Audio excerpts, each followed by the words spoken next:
Hello to everyone! Welcome to the third lesson.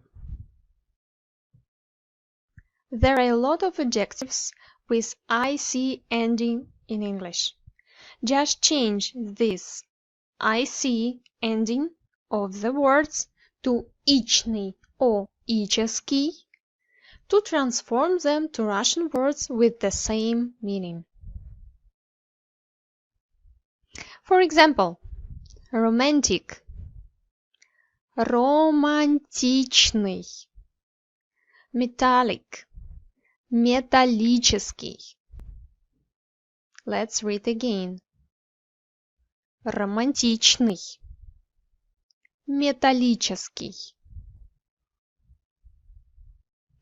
Friends, there are about 5,000 English words with IC ending, which can be easily converted to Russian.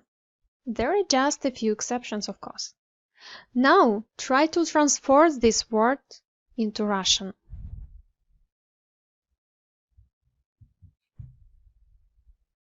Congratulations! You have almost mastered 5,000 Russian words in a matter of minutes.